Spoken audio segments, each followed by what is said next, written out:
অবয়সত ঘোষণা নিট ইউজিৰ ফলাফল 20 লাখৰো অধিক শিক্ষাৰ্থী অৱতীৰ্ণ হোৱা এই সৰ্বভাৰতীয় পৰীক্ষাত যৌথভাৱে প্ৰথম স্থান দখল কৰিলে পাঞ্জাবৰ আৰিয়ান গুপ্তাই আৰু হায়দৰাবাদৰ প্ৰাঞ্চুল বানচালে।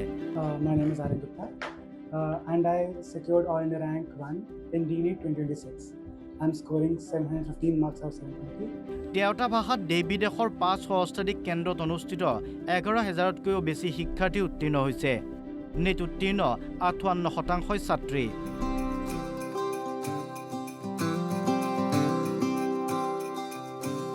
বৃহস্পতিবাৰে ঘোষিত নিট ইউজিত উত্তীৰ্ণ হৈ অসমলৈ গৌৰৱ কঢ়িয়াই আনিলে এইসকল ছাত্ৰ ছাত্ৰীয়ে। 533 নম্বৰেৰে নিটত উজলিল তামাৰহাটৰ জান্নাতাৰা ফিৰদৌসী। মই আজমল সুপাৰ 40 হোজাইৰ পৰা পঢ়িছোঁ 533 এপ্ৰক্সিমেটলি 14 আৱাৰ্ছ এইটো ষ্টাডি ৰোল থাকিছে। আৰ্থিক অভাৱ শিক্ষাৰ অন্তৰায় হ'ব নোৱাৰে। এইবাৰ নিট ইউজিটো ইয়াকে প্ৰতিবন্ধ নকৰিলে চিলাপথাৰৰ সত্যজিৎ নৰহে।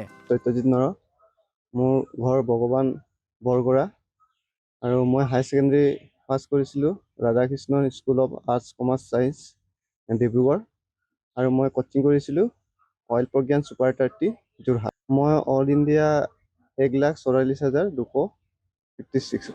নাৰায়ণপুৰৰ এঞ্জেলিনী দেউৰী, বজালীৰ কৌস্তৱ মেধি, যোৰহাটৰ অনুপম বৰুৱা, কয়াকুছিৰ সোহেল আহমেদ, ৰূপৈয়াতৰ নাছৰিন চুলতানা।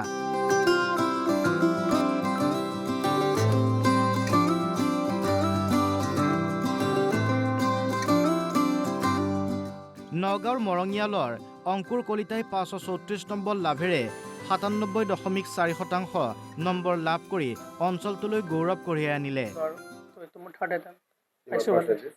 পাৰ্চেণ্টাইল মোৰ 97.4 আৰু মাৰ্কছ 720 ভিতৰত 534। ভালেই লাগিছে, মানে মই বহুত যুঁজি আছিলোঁ 2 বছৰ ধৰি, পাইছোঁ, ভালেই লাগিছে। 539 নম্বৰ লাভেৰে উত্তীৰ্ণ বঙাইগাঁৱৰ খাদিজা বেগম। 526 নম্বৰ লাভেৰে উজলিল চাপৰৰ ইব্ৰাহিম আলী। বৰপেটাৰ মাজদিয়া গৰৈমাৰীৰ আনিছা আঞ্জুমৰ সাফল্য। জিলাখনৰে ভেল্লাৰ ৰাজনুৰ হক, মোকালমোৱাৰ লাওতোলালৈ গৌৰৱ কঢ়িয়ালে তফাজুল হকে। Bureau' report, Assam live 24।